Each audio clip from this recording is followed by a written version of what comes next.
अधिक खबरों के लिए सब्सक्राइब कीजिए दिल्ली क्राइम न्यूज और बेल आइकन भी जरूर दबाएं ताकि आपको मिल सके वीडियोस ऑडियो सबसे पहले।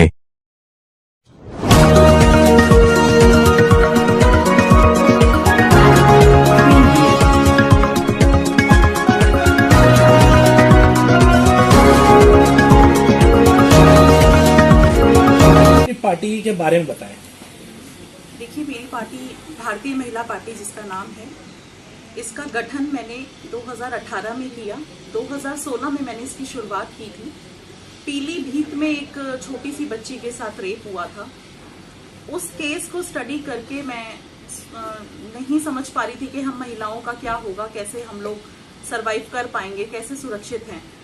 तब मेरे दिमाग में ऐसे कॉन्सेप्ट आया कि क्या मैं भी पार्टी बना सकती हूँ, क्योंकि जब तक हम महिलाएं पावर में नहीं आएगी तब तक हमारी सुरक्षा नहीं होगी। इसके चलते मैंने ये पार्टी बनाई। आपकी जो पार्टी है वो महिलाओं के हितों के लिए क्या क्या काम करने की तैयारी कर रही है? देखिए, सबसे पहले तो महिला आरक्षण बिल है, उसे मैं पास करवाना चाहती हूँ और महिलाओं को बराबर का सम्मान दिलाना चाहती हूँ।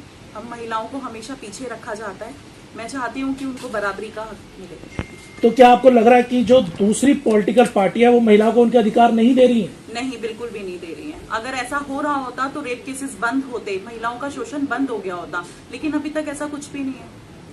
अब तक आपकी पार्टी ने महिलाओं के राइट्स के लिए अब तक कहां पे और क्या क्या हम लोगों ने अभी तक दिल्ली के आसपास यूपी में जितने भी रेप केसेस वगैरह हुए हैं, शोषण हुए हैं, उस पर आवाज उठाई है, बढ़ चढ़ के हिस्सा लिया है और उनके लिए उचित मांग भी की है। इस उचित कार्रवाई करके उनको सजा भी दी जाए।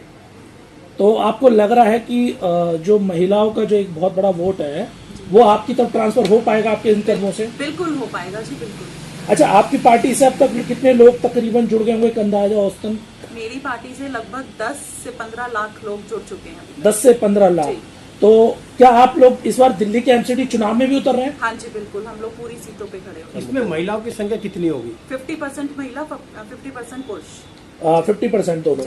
इक्वालिटी बेस पे हम लोग काम करते हैं। अच्छा, दिल्ली में किसान आंदोलन जो चल रहा है, सर मेरा आपसे सवाल है, जो दिल्ली में किसान आंदोलन चला उस पर आपकी क्या राय है? देखिए, किसान आंदोलन जो हमारे देश में चल रहा है, बीजेपी ने जो किसानों के लिए जो बिल पास किया था और वो बिल किसानों ने जो है उसको वापस लेने को कह रहे हैं। 11 महीने से पंजाब वाला जो हाईवे है हमारा, उसकी स्थिति ऐसी है कि वहां के जो पेट्रोल पंप है वो फांसी खाने को तैयार है, पेट्रोल पंप के मालिक, क्योंकि उस रोड पे एक तो टोल बंद हो गए। जो भी लोकल स्टेट्स हैं उनके जो टोल्स हैं वहां टोल पे कलेक्शन खत्म है, क्योंकि टोल पिछले 11 महीने से बंद है। और जो पूरा ये जो बैच है अपना, इसको हम बोलते हैं NS जो हाईवे, पूरे हाईवे के ऊपर बीच में जो किसानों ने अपना पूरा, अब तो वो प्रॉपर तरीके से दे आर नॉट कैनोपीज, वो टेंट भी नहीं है, अब वो प्रॉपर तरीके से उन्होंने अपना सिस्टम लगा रखा है। उनके पास लाइट भी है और सभी जो सुविधाएं हैं वो उनको वहां से मिल रही हैं। अब ये नहीं पता कि केंद्र सरकार के विरोध में वो है तो उनको सपोर्ट कौन कर रहा है।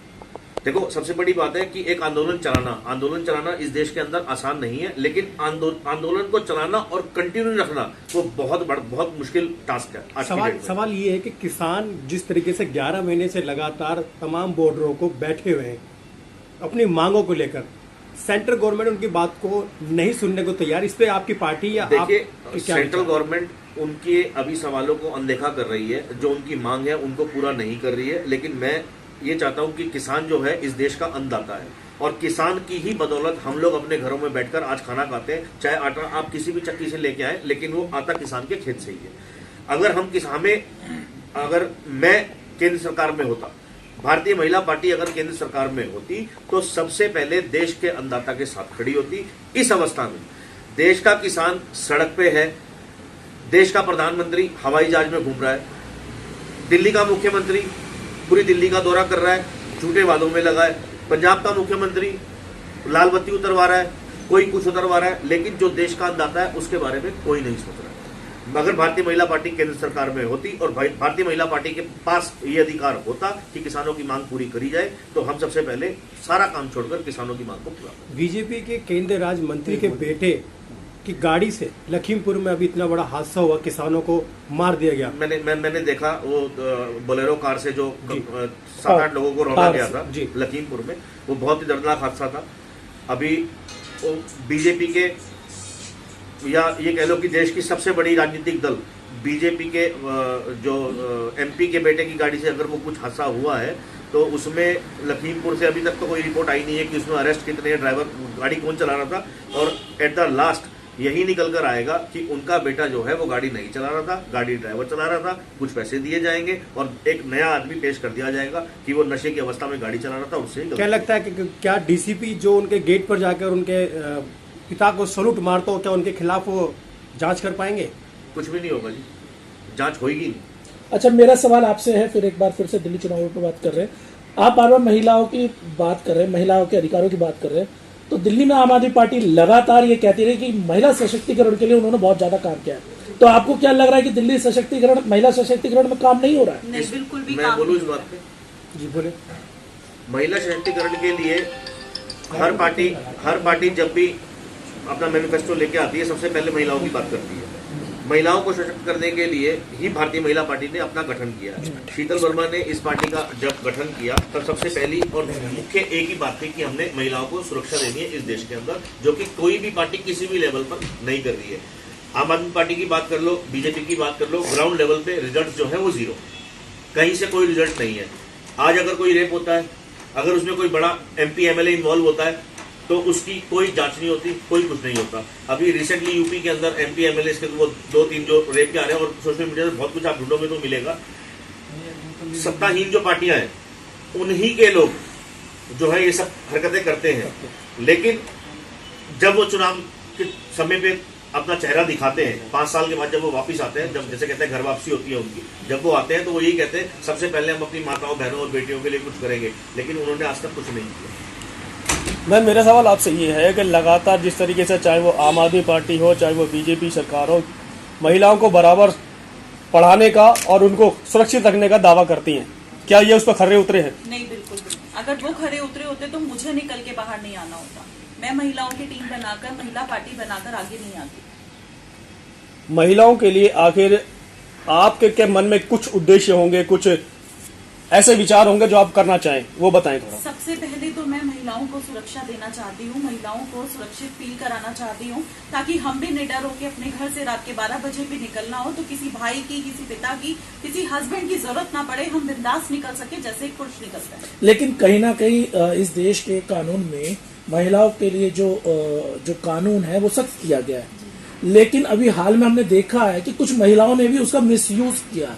देखिए, बिल्कुल किया है ना, क्योंकि तो उनके ऊपर क्या सख्त कार्रवाई नहीं होनी चाहिए? बिल्कुल होनी चाहिए, बिल्कुल होना चाहिए। जो गलत कर रहा है उसके साथ न्याय होना चाहिए। जो बेचारा एक विक्टिम है, आजकल ये बहुत हो रहा है कि लड़कियां झूठे केसेस में बॉयज को फंसा देती हैं, शादी होती है, ससुराल वालों पे इल्जाम लगाती है। सच का साथ देना चाहिए। अगर हमारा प्रशासन, कानून थोड़ा स्ट्रांग करने की जरूरत है, अगर वो हो जाता है तो ये सब कुछ बंद हो जाएगा। लेकिन हमारा प्रशासन भी ऐसा है कि आप जाएं, उनकी जेब में कुछ पैसा रखिए और वो उसी की बात बोलेगा जिसने पैसा रखा हो। अच्छा, आप प्रोफेशन से क्या है वैसे? प्रोफेशन से मैं हाउस वाइफ हूँ। अच्छा, अब हाउस वाइफ से एक लीडर बनने में कैसा लग रहा है आपको? देखिए, लीडर तो हम महिलाएं शुरू से होती हैं। अच्छा। क्योंकि जब महिलाओं की शादी होती है तो वो ससुराल में जाती हैं, तो वो सबके रिश्तों को सबके मन में चढ़ती हैं, तो वो भी तो एक राजनीति है ना, किसको खुश रखना है, वो कितने सारे रिश्ते, घर चलाना सबसे बड़ी राजनीति है। नहीं, अब एक पॉलिटिकल पार्टी चलाने में कुछ बदलाव तो आया होगा। पहले एक गृहिणी की तरह मेरा कॉन्फिडेंस बढ़ा है। मैं बाहर निकली हूँ तो मुझे फील होता है कि मैं अपने लिए ही नहीं, मैं और महिलाओं के लिए भी बनी हूँ और मुझे निकलना चाहिए। ऐसी बहुत सी शीतल वर्मा है जिनको मुझे घर से निकालना है, जो बहुत कुछ देश के लिए कर सकती हैं, जो घर में बैठी हैं। शीतल जी, अंत में ये बताइएगा, महिलाएं आपकी पार्टी से क्यों जुड़े?